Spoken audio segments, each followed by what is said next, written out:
ನಮ್ಮ ಈ ನಯಾನಗರದಲ್ಲಿರುವಂತಹ ಈ ಒಂದು ಸುಖದೇವಾನಂದ ಸಿದ್ಧಾಶ್ರಮ, ಇಲ್ಲಿ ಮಠದವರು ಧಾರ್ಮಿಕ ಕಾರ್ಯಕ್ರಮದ ಜೊತೆಗೇನೆ ಹಲವಾರು ಬಡ ಯುವಕ ಯುವತಿಯರಿಗೆ ಸಾಮೂಹಿಕ ಸರಳ ವಿವಾಹ ಕೂಡ ಆಯೋಜನೆ ಮಾಡಿಕೊಂಡಿದ್ದಾರೆ. ಸೊ ಸಾಮಾಜಿಕ ಕಳಕಳಿ ಇಟ್ಕೊಂಡು ಈ ಒಂದು ಕಾರ್ಯಕ್ರಮನ ಆಯೋಜಿಸಿದ್ದಾರೆ. ಸೊ ಹಾಗಾಗಿ ಇಲ್ಲಿನ ಗುರುಗಳಾದಂತಹ ಅಭಿನವ ಸಿದ್ಧಲಿಂಗ ಸ್ವಾಮಿಗಳವರು ಈ ಕಾರ್ಯಕ್ರಮಕ್ಕೆ ಬಂದು ಉದ್ಘಾಟನೆ ಮಾಡಿ ಅಂತೇಳಿ ಮುಖ್ಯಮಂತ್ರಿಗಳನ್ನು ಕರೆದಿದ್ದರು. ಆದರೆ ಮುಖ್ಯಮಂತ್ರಿಗಳು ಮೊದಲೇ ಬೇರೆ ಕಾರ್ಯಕ್ರಮ ಒಪ್ಕೊಂಡಿದ್ದರಿಂದ ಅವ್ರು ಬರೋಕ್ಕಾಗಲಿಲ್ಲ. ಅವ್ರ ಪ್ರತಿನಿಧಿಯಾಗಿ ನಾನು ತಂದೆಯವರ ಅವಧಿಯಲ್ಲಿ 3 ವರ್ಷಗಳಿಂದ ನಿರಂತರ ಒಳ್ಳೆ ಮಳೆ ಬೆಳೆ ಆಗ್ತಾ ಇದೆ. ಸೊ ಸ್ವಾಮಿಗಳ ಪ್ರಾರ್ಥನೆ ಕೂಡ ಅದಕ್ಕೆ ಯಾವುದೇ ಧಾರ್ಮಿಕ ಕ್ಷೇತ್ರಕ್ಕೆ ಹೋದರೂ ಪ್ರಾರ್ಥನೆ ಮಾಡ್ಕೊಳ್ಳೋದು ಅಷ್ಟೇ. ತಂದೆಯವರ ಅವಧಿಯಲ್ಲಿ, ಆಡಳಿತ ಅವಧಿಯಲ್ಲಿ ರಾಜ್ಯದಲ್ಲಿ ಸುಭಿಕ್ಷೆ ಇರಲಿ, ಮಳೆ ಬೆಳೆ ಚೆನ್ನಾಗಾಗಿ ಎಲ್ರಿಗೂ ಕೂಡ ಅಭಿವೃದ್ಧಿ ಆಗಲಿ ಅಂತ ಕೇಳ್ಬೋದು. ಇನ್ನು 5 ವರ್ಷಗಳ ಕಾಲ ಯಾವುದೇ ಗೊಂದಲ ಇಲ್ಲದೆ ತಂದೆಯವರ ಮುನ್ನಡೆಸ್ಕೊಂಡು ರಾಜ್ಯ ಹೋಗಲಿ ಅನ್ನುವಂಥದ್ದು ಕೂಡ ಬಹಳಷ್ಟು ಜನ ಸ್ವಾಮಿಗಳದ್ದು. ಅದೆಲ್ಲ ನಮ್ಮ ವೈಯಕ್ತಿಕ ಬೇಡಿಕೆಗಳು. ಬಟ್ ಅದಕ್ಕಿಂತ ಹೆಚ್ಚಾಗಿ ರಾಜ್ಯ ಜನಕ್ಕೆ ಒಳ್ಳೆಯದಾಗಲಿ ಅಂತಲೇ ಮುಖ್ಯವಾಗಿ ಬೇಡ್ಕೊಳ್ಳುವಂಥದ್ದು. ಮತ್ತು ಇನ್ನು ಅವರ 5 ವರ್ಷ ಪೂರೈಕೆ ಬಗ್ಗೆ ಅವರೇ ಮುಖ್ಯಮಂತ್ರಿಗಳೇ ಮಾತನಾಡಿದರು. ಸೊ ಅದ್ರ ಬಗ್ಗೆ ಮತ್ತೆ ಹೆಚ್ಚು ಪದೇ ಪದೇ ಆಗಿ 136 ಶಾಸಕರು ಇದ್ರೂ ಕೂಡ ಚರ್ಚೆಗಳು ಪದೇ ಬರ್ತಾ ಇದೆ. ಎಲ್ಲ ಸರ್ಕಾರಗಳ ಟೈಮಲ್ಲೂ ಕೂಡ ಇದ್ದೇ ಇರುತ್ತೆ. ನಮ್ಮ ಸರ್ಕಾರ ಏನು ಇದಕ್ಕಿಂತ ಹೊರತಾಗಿಲ್ಲ. ಕಳೆದ ಬಾರಿ BJP ಇದ್ದಾಗ ಆಗಲೂ ಕೂಡ ಅದೇ ರೀತಿ ಆಗಿತ್ತು ತಾನೆ. ಆಗಲೂ ಕೂಡ ಮುಖ್ಯಮಂತ್ರಿಗಳ ಬದಲಾವಣೆ ಬಂದಿತ್ತು. ಎಲ್ಲ ಸರ್ಕಾರಗಳಿದ್ದಾಗಲೂ ಕೂಡ ಯಾರ್ಯಾರು ಆಕಾಂಕ್ಷಿಗಳಿರ್ತಾರೆ ಅವರು ಅದನ್ನು ಕೇಳ್ತಿರ್ತಾರೆ. ಸೊ ಅದರೊಳಗೆ ನಮ್ಮ ಸರ್ಕಾರ ಅದನ್ನು ನೋಡ್ತಾರೆ. ಲಕ್ಷ್ಮಣ್ ಸವದಿ ಅವರಾಗಲಿ, ಸತೀಶ್ ಜಾರಕಿಹೊಳಿ ಅವರಾಗಲಿ ಗೊಂದಲ ಆಗ್ತಾ ಇದೆ, ಪದೇ ಗೊಂದಲ ಆಗ್ತಾ ಇದೆ. ಹೈಕಮಾಂಡ್ ಮಧ್ಯಪ್ರವೇಶವನ್ನು ಮಾಡಬೇಕು, ಈ ಗೊಂದಲವನ್ನು ಇತ್ಯರ್ಥ ಮಾಡಬೇಕು. ಈಗ ಗೊಂದಲನ ಇತ್ಯರ್ಥ ಮಾಡಿ ಅಂತ ಕೇಳ್ಕೊಂಡಿದ್ದಾರೆ. ಸೊ ಹೈಕಮಾಂಡ್ ಅವರು ಅದ್ರ ಬಗ್ಗೆ ಸೂಕ್ತವಾಗಿ ನಿರ್ಧಾರ ತಗೊಂಡು ಏನು ಹೇಳ್ತಾರೆ ಗೊಂದಲ ಕೊನೆ ಮಾಡೋದಕ್ಕೆ.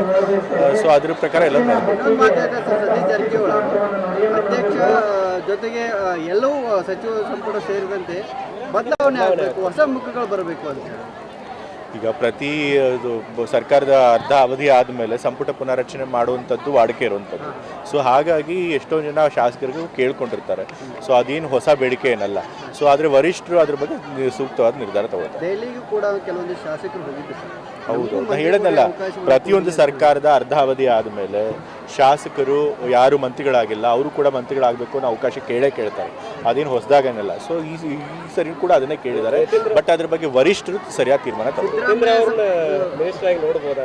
ನಾನು ಈಗಾಗಲೇ ಹಲವಾರು ಬಾರಿ ಹೇಳಿದ್ದೇನೆ, ತಂದೆಯವರು ಮುಖ್ಯಮಂತ್ರಿಗಳಾಗಿರೋ ತನಕ ನಾವು ಯಾವುದೇ ಸಚಿವ ಸ್ಥಾನಕ್ಕೆ ನಾನು ಆಕಾಂಕ್ಷಿ ಅಲ್ಲ ಅಂತ. ಜನ ಬಯಸಿದ್ದಾರೆ ಸರ್, ಯತೀಂದ್ರ ಅವರು ಆಗಲಿ ಅಂತ. ಜನ ಬಯಸಿದ್ರು ಅಷ್ಟೇ. ನಮ್ಮ ಕುಟುಂಬದಿಂದ ತಂದೆಯವರು ಮುಖ್ಯಮಂತ್ರಿ ಆಗಿದ್ದಾಗ ಮತ್ತೆ ನಾನು ಸಚಿವ ಸ್ಥಾನಕ್ಕೆ ಕೇಳೋದು ಸರಿಯಲ್ಲ. ಸೊ ನನಗಿಂತ ಅರ್ಹರಾಗಿರೋರು ಮತ್ತು ಪಾಪ ಅನುಭವ ಇರುವಂಥವ್ರು ಸೀನಿಯರ್ಗಳು ಇರ್ತಾರೆ. ಸೊ ಅವ್ರಿಗೆ ಅವಕಾಶ ಸಿಗಬೇಕು. ಸೊ ಬೇರೆಯವ್ರಿಗೆ ಸಿಗಲಿ. ಈಗಾಗಲೇ ಹೊಸ ಶಾಸಕರು ಕೂಡ ಕೇಳಿದ್ದಾರೆ. ಯಾವುದೇ ಒಂದು ಕ್ಯಾಬಿನೆಟಲ್ಲಿ ಯಾವಾಗಲೂ ಹಾಗೆ ಅನುಭವ ಇರೋರು ಇರ್ತಾರೆ ಮತ್ತು ಹೊಸ ಶಾಸಕರು ಕೂಡ ಸೇರಿಸ್ಕೊಂಡಿರ್ತಾರೆ. ಅದೇ ರೀತಿ ಎಲ್ಲರೂ ಕೂಡ ಸಂಪುಟ ರಚನೆ ಮಾಡುವಂಥದ್ದು. ಸೊ ಈ ಬಾರಿನೂ ಅದನ್ನು ಮಾಡ್ತಾರೆ ಅಂತ ಅನ್ಸುತ್ತೆ. ಅದ್ರ ಬಗ್ಗೆ ನಾವು ಹಿಂಗೆ ಮಾತಾಡೋಕ್ಕಾಗಲ್ಲ. ಯಾಕೆಂತಂದರೆ ಇದು ಎಲ್ಲ ನಮ್ಮ ವರಿಷ್ಠರು, ನಾಯಕರು, ಹೈಕಮಾಂಡ್ ಅವರು ತೀರ್ಮಾನ ಮಾಡಬೇಕು. ಅದ್ರೊಳಗೆ ನನ್ನ ಪಾತ್ರ ಏನೂ ಇರಲ್ಲ. ಸೊ ಹಾಗಾಗಿ ಅದ್ರ ಬಗ್ಗೆ 2 ಉಪಚುನಾವಣೆ ಆಗಿದ್ದಾವೆ. 2 ಉಪಚುನಾವಣೆಯಲ್ಲಿ ಹೆಂಗಿದೆ, ಗೆಲ್ತೀರಿ ಹೆಂಗೆ? ನಾನು ಬಾಗಲಕೋಟೆ ವಿಧಾನಸಭಾ ಕ್ಷೇತ್ರದಲ್ಲೇ 10 ದಿವಸಗಳ ಕಾಲ ಪ್ರಚಾರ ಕೈಗೊಂಡಿದ್ದೆ. ಯಾಕೆಂದರೆ ನಮ್ಮ ಹೈಕಮಾಂಡ್ ಅವರು ಹೇಳಿದರು, ACC ಸೂಚನೆ ಕೊಟ್ಟಿದ್ದರು, ಒಂದು ಕ್ಷೇತ್ರದಲ್ಲಿ 10 ದಿವಸ ಇರಬೇಕು ಅಂತೇಳಿ. ಸೊ ಅಲ್ಲಿ ವಾತಾವರಣ ಚೆನ್ನಾಗಿತ್ತು. ಎಲ್ಲಿ ಹೋದರೂ ಕೂಡ ಕಾಂಗ್ರೆಸ್ ಪಕ್ಷದ ಬಗ್ಗೆ ಜನ ಒಲವು ತೋರಿಸ್ತಾ ಇದ್ರು. ಸೊ ಅಲ್ಲಿ ನಾವು ಗೆಲ್ತೀವಿ ಅನ್ನೋ ನಂಬಿಕೆ ಇದೆ. ದಾವಣಗೆರೆ ಉಪಚುನಾವಣೆಯಲ್ಲೂ ಕೂಡ ಅಲ್ಲಿ ಯಾರು ಪ್ರಚಾರ ಮಾಡಿದ್ರು ನಮ್ಮ ಸಹೋದ್ಯೋಗಿಗಳು ಮತ್ತು ನಮ್ಮ ಕಾರ್ಯಕರ್ತರು, ಅವರು ಕೂಡ ಅಲ್ಲಿ ಒಳ್ಳೆ ರಿಪೋರ್ಟೇ ಕೊಡ್ತಾ ಇದ್ದಾರೆ. ಅಲ್ಲೂ ನಾವು ಗೆಲ್ತೀವಿ ಅನ್ನೋ ಭರವಸೆ. ರಿಸಲ್ಟೇ ಬಂದಿಲ್ಲ ಸರ್, ಆದರೂ ಕೂಡ ಇಲ್ಲಿ ಕೆಲವೊಂದಿಷ್ಟು ಅಂದರೆ ಈಗ ನನಗೆ ಗೊತ್ತಿರೋ ಮಾಹಿತಿ ಪ್ರಕಾರ ಎಲ್ಲ ನಾಯಕರುಗಳು ಒಟ್ಟಾಗಿ ಪ್ರಚಾರ ಮಾಡಿದ್ದಾರೆ. ವರಿಷ್ಠಿಗೆ ಏನು ಮಾಹಿತಿ ಇದೆಯೋ ಗೊತ್ತಿಲ್ಲ. ನಾನು ದಾವಣಗೆರೆ ಉಪಚುನಾವಣೆಗೆ ಪ್ರಚಾರಕ್ಕೆ ಹೋಗಿರಲಿಲ್ಲ. ಸೊ ವರಿಷ್ಠರಿಗೆ ಅವ್ರಿಗೆ ಮಾಹಿತಿ ಇರೋ ಏನು ಮಾಹಿತಿ ಇದೆಯೋ ಅದ್ರ ಪ್ರಕಾರ ಅವ್ರು ತೀರ್ಮಾನ ತಗೊಂಡಿದ್ದಾರೆ. ಸೊ ಅದ್ರ ಬಗ್ಗೆ ನಾನು ತಲೆದಂಡ ಆಗುತ್ತೆ ಅನ್ನುವಂಥದ್ದು ನಾನು ಹೇಳೋದ್ನಲ್ಲ, ಅದ್ರ ಬಗ್ಗೆ ನಾನು ಏನೂ ಕಾಮೆಂಟ್ ಮಾಡೋಕ್ಕಾಗೋದಿಲ್ಲ.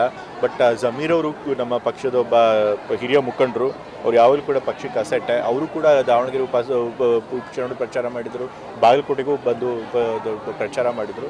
ಸೊ ನನಗೆ ಅವರು ಪಕ್ಷಕ್ಕೆ ಪ್ರಾಮಾಣಿಕವಾಗಿ ದುಡಿದಿರ್ತಾರೆ ಅನ್ನೋ ನಂಬಿಕೆ ನನಗಿದೆ. ಅಲ್ಪಸಂಖ್ಯಾತರು ಟಿಕೆಟ್ ಕೇಳಿದ್ದೇ ತಪ್ಪಾಯ್ತಾ ಅನ್ನುವಂಥದ್ದು ಸರ್.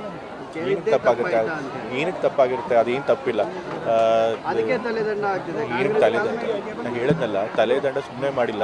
ವಜಾ ಮಾಡಿದ್ದಾರೆ ನಜೀರ್ ಅಹಮದ್ ಅವರು. ಹೈಕಮಾಂಡ್ ಅವ್ರಿಗೆ ಯಾವುದಾದ್ರೂ ಅಲ್ಪಸಂಖ್ಯಾತ ಸ್ಪಷ್ಟವಾದಂಥ ಮಾಹಿತಿ ಇರುತ್ತೆ, ಆ ಮಾಹಿತಿ ಆಧಾರದ ಮೇಲೆ ಅವ್ರು ಮಾಡಿರ್ತಾರೆ. ಸೊ ಆ ಮಾಹಿತಿ ನನಗಿಲ್ಲ, ಸೊ ಅದ್ರ ಬಗ್ಗೆ ನಾನು ಕಾಮೆಂಟ್. ವಿನಯ್ ಕುಲಕರ್ಣಿ ಅವ್ರದ್ದು ವಿಷಯ, ವಿನಯ್ ಕುಲಕರ್ಣಿ ಅವರಿಗೆ ಕೋರ್ಟ್ ಇವಾಗ ಅವ್ರನ್ನ ತಪ್ಪಿತಸ್ಥರು ಅಂತ ಹೇಳಿದೆ. ಬಟ್ ಆದರೆ ಹೈಯರ್ ಕೋರ್ಟ್ಗೆ ಅಪೀಲ್ ಕೂಡ ಅವಕಾಶ ಕೊಟ್ಟಿದ್ದಾರೆ. ಸೊ ಅವ್ರಿಗೆ ಇನ್ನೂ ಕೂಡ ಲೀಗಲ್ ಬ್ಯಾಟಲ್ ಮಾಡೋದಕ್ಕೆ ಅವಕಾಶ ಇದೆ. ಸೊ ನೋಡೋಣ ಏನಾಗುತ್ತೆ.